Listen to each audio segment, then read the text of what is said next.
السلام علیکم، آپ دیکھ رہے ہیں مبشر لقمان یوٹیوب چینل. میرا نام مبشر لقمان ہے. گزشتہ ویڈیو میں، بلکہ میں نے کئی ویڈیوز میں آپ کو بتایا کہ معاشی بحران ہے. اور یہ کوئی ایسی بات نہیں ہے جو کسی کو نہ پتا ہو. یعنی میں کوئی انہونی بات نہیں بتا رہا، لیکن جو میں بتا سکتا ہوں، جو ابھی ڈسکس نہیں ہو رہی، وہ یہ کہ اگلے سال تیل کی قیمت جو ہے وہ $150 پر بیرل پہ چلی جائے گی. اور اگلے سال روس اور یوکرین کی لڑائی کی وجہ سے دنیا میں 40% گندم کم ہو جائے گی. اسی طرح غذائی اجناس جو ہیں وہ اور کم ہوں گی. تو دو چیزوں کی جو مہنگائی ہے وہ بہت زیادہ ہو جائے گی، اور وہ ہے انرجی کاسٹ، اور دوسری ہے آپ کی کموڈٹیز کی کاسٹ، کھانے پینے کے اجناس جو ہیں، اشیاء جو ہیں. اب سوال یہ ہے کہ ہمارے پاس دو راستے ہیں. ایک تو ہم بحیثیت قوم 24 کروڑ عوام جو ہیں وہ جائیں اور جا کے خودکشی کر لیں کہ مر جائیں. ٹھیک ہے، جو اللہ کو منظور. ہم نے تو حکمت عملی نہیں کرنی ہے. اللہ تعالیٰ نے کہا انسان اشرف المخلوقات ہے، لیکن ہم اپنی عقل اور اپنی طاقت اپنے ملک اور اپنے آپ کو بچانے کے لیے نہیں لگانا چاہتے. اور دوسری چیز یہ ہے کہ نہیں، ہم آج مل کر فیصلہ کریں کہ ہم نے بحیثیت قوم اپنے ملک کو آگے لے کر جانا ہے، اور ان حالات میں ہم نے ڈوبنا نہیں ہے.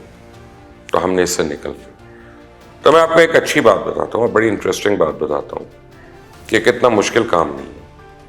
پاکستان کو جو معاشی مسائل ہیں ان سے نکالنا کوئی زیادہ بڑا کام نہیں ہے. ہم نے اپنے سر پہ ڈال دی، اور ہم نے اپنے سر پہ ڈالا ہے مختلف چیزوں کی وجہ سے. سب سے بڑی اس کی جو فالٹ ہے وہ ہماری سیاست ہے.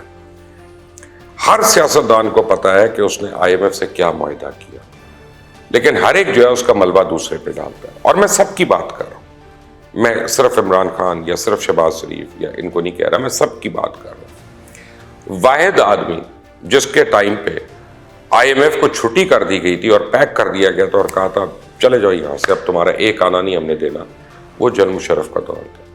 لیکن اس کو ہم یاد نہیں کرتے کیونکہ وہ جمہوریت نہیں تھی اور وہ آمریت کا دور تھا.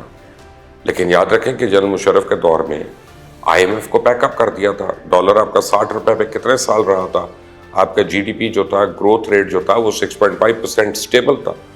اور پاکستان ایسے ترقی کر رہا تھا کہ بیرون ملک واقعی لوگ بڑی بڑی نوکریاں چھوڑ کے پاکستان آ کے سیٹل ہو رہے تھے، اور پاکستان کا ایک نام بن رہا تھا. لیکن خیر، ہم نے خود اپنے پیر پہ کلہاڑی مارنی ہوتی، وہ تو ہو گیا. What next? آگے ہمیں کیا کرنا ہے؟ دیکھیں، پہلے میں آپ کو ایک کنفیشن کر دوں، پہلے میں ایک بات کا اقرار کر لوں آپ سے کہ میں کوئی ماہر معیشت نہیں ہوں، مجھے معاشیات کا نہیں پتا. میرے سے تو اپنے گھر کا بجٹ بیلنس کرنا مشکل ہوتا ہے، یا دفتر کے کہ پیسے آ جائیں تو سارے خرچے ہو گئے، پورے پیسے نہ آئیں تو پھر اب آپ کھیل رہے ہیں کہ جی اچھا اس کو پہلے دے دو، اس کو بعد میں دے دو. ہم اس ٹائپ کی معیشت سنبھالتے ہیں، اور یہی پاکستان کے ساتھ ہو رہا ہے. لیکن پاکستان میں کوئی لانگ ٹرم پلاننگ نہیں ہو رہی ہے. اب کچھ چیزیں جنہوں نے پاکستان کا دیوالیہ کر دیا اور کر دیا ہے، اور اس میں سب سے بڑا ہمارا جو آپ دیکھیں ایشو ہے، ایک تو ڈیٹ سروسنگ ہے، جو ہم نے قرضہ دینا ہے یا اس کی قسطیں واپس دینی ہے یا اس کا سود واپس دینا ہے. ایک تو وہ ہے ہمارے ساتھ ہے، اور دوسرا ہماری جو مس مینجمنٹ ہے جو انٹرنلی ہمیں امپلوڈ کرا رہی ہے، ختم کر رہی ہے. تو اگر ان دو چیزوں کو اگر ہم موازنہ کریں کہ دیکھیں جی قرضہ تو ہم نہیں کم کر سکتے فوری طور پہ، کچھ ہوگا تو دیں گے تو پھر کم ہوگا، تو وہ تو اس کو ہم نے ری شیڈیول ہی کرواتے رہنا ہے. لیکن ہمیں سب سے پہلے اپنی نئی ریونیو سٹریمز کریٹ کرنی ہے، اور اس کے ساتھ ہمیں جو ایگزسٹنگ ہمارے بلیک ہولز ہیں ان کو بند کرنا، ان کو پلگ ان کرنا ہے. اس وقت سب سے بڑا بلیک ہول، اب دیکھیں جب ہم کہتے ہیں نا کہ پیٹرول جو ہے وہ ہم نے 30 روپے بڑھا دیا، ٹھیک ہے، حکومت کی مجبوری ہے، اس کو بڑھانا تھا، پچھلی حکومت نے سائن کیا تھا، اور وہ بھی صحیح سوچ کے سائن کیا تھا. میں اس وقت ان کو بھی بلیم نہیں کر رہا، یعنی اس بات پہ میں تحریک انصاف کو بھی بلیم نہیں کروں گا کہ سائن کیوں کیا. نہ کرتے تو IMF ان کو قرضہ نہ دیتا تو آپ کے پاس آپ ڈیفالٹ کے قریب پہنچ گئے تھے. تو یہ جو سیاستدان ہیں ان کی مجبوری کو بھی سمجھنے کی کوشش کرنی چاہیے، وہ چاہے جس مرضی پارٹی سے ہو. لیکن جو ہم کر رہے ہیں وہ کیا کر رہے ہیں؟ ہمارے سیاستدان اگر مل کر بیٹھ جائیں، ایک آل پارٹیز کانفرنس آ جائے اور اس کے اوپر سولوشنز مانگ لے، اور ان سولوشنز پہ یہ اتفاق کر لے کہ جس کی مرضی حکومت آئے، جو ہماری فائنینشیل پالیسی، جو ہماری فسکل پالیسی ہے نا، وہ کنٹینیو کرے گی. تو میں آپ کو بتاؤں اسی دن سے آپ کا ملک بہتری کی طرف چلا جائے گا. کیوں؟ پاکستان کا بجٹ کوئی اتنا زیادہ نہیں ہے, پاکستان کا خرچہ کوئی اتنا زیادہ نہیں ہے. دنیا کی جو کچھ کمپنیز ہیں جیسے ایپل ہے یا سیمسنگ ہے, یہ ہم سے کئی گنا زیادہ ان کا ٹرن اوور ہے, 1 گنا یا 10 گنا نہیں, پتہ نہیں کتنے گنا زیادہ ٹرن اوور ہے. ان کے جب میں فگرز پڑھتا ہوں تو آدمی مائنڈ باگلنگ فگرز ہے کہ جی نوکیا جو ہے لاس کر رہا ہے اور وہ اس وقت اس کا ریونیو پاکستان سے زیادہ ہے, یا ٹرن اوور پاکستان سے زیادہ ہے. ٹویوٹا کمپنی جو ہے وہ جتنا 1 سال میں کما رہی ہے, پتہ نہیں پچھلے ہم نے 50 سال میں کمایا کہ نہیں کمایا, مجھے نہیں پتا. سو وہ ایسی کون سی چیزیں ہیں کہ یہ کمپنیز کرتی ہیں یا یہ ممالک کرتے ہیں اور ممالک, اور وہ اپنی غربت کے اوپر قابو پاتے ہیں, لوگوں کو ریسپیکٹ دیتے ہیں اور پھر اپنے آپ کو بہتر کرتے ہیں, اسٹرینتھن کرتے ہیں.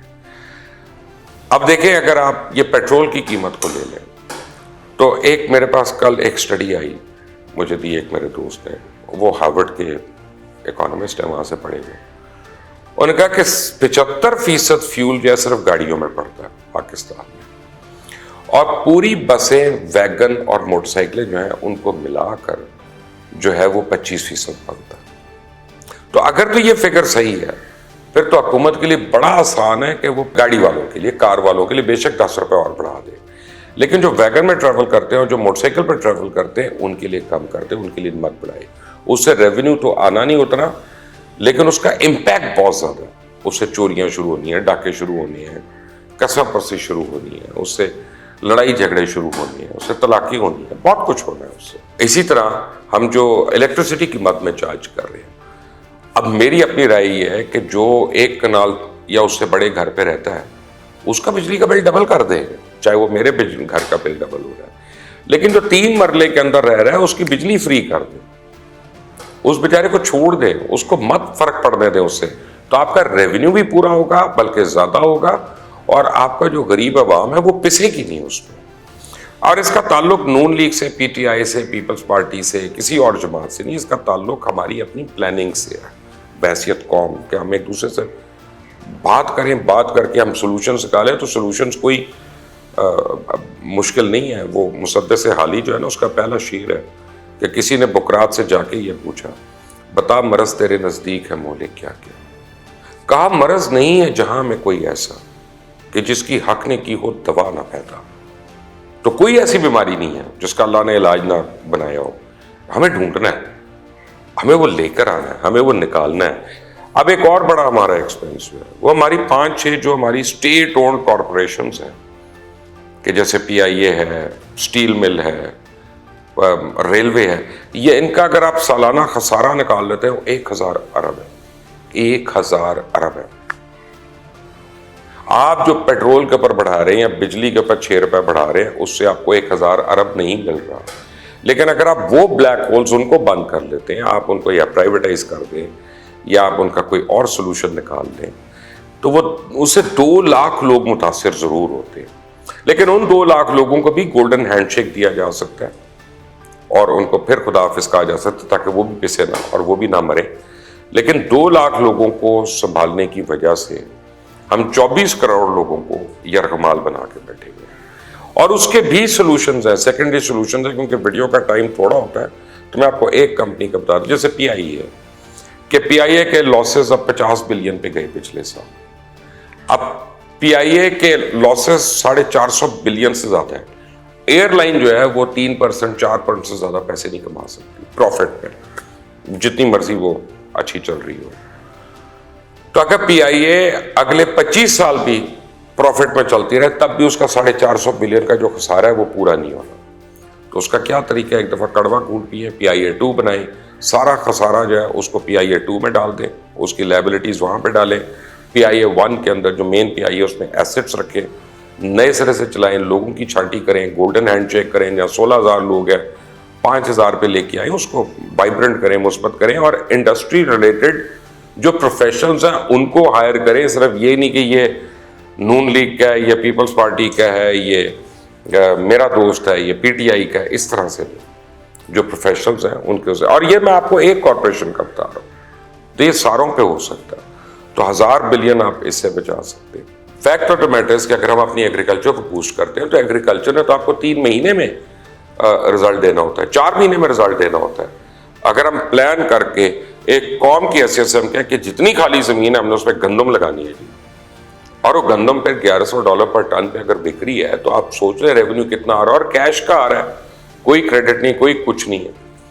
ہم محنت نہیں کرنے کو تیار, اور بحیثیت قوم ہم محنت کرنے کو تیار نہیں ہے.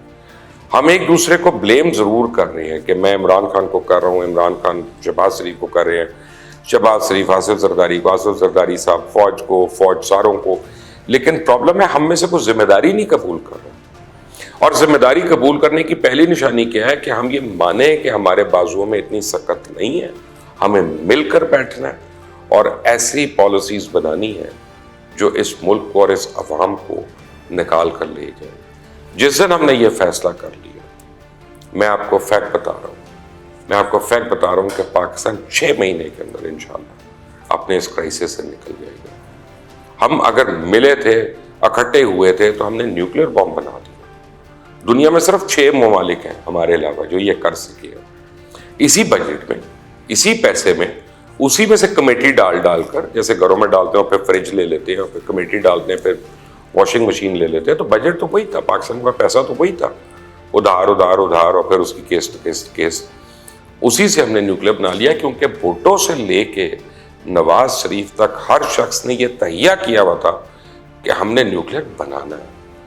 تو آج کیا پرابلم ہے کہ ہم سارے مل کر یہ تہیہ نہیں کر سکتے کہ ہم نے پاکستان کو مشکل سے نکالنا ہے اور پاکستان کو بنانا ہے. سوچنے کی بات ہے. مجھے اس میں اپنی بھی رائے دیجیے گا. Until the next time, اللہ حافظ.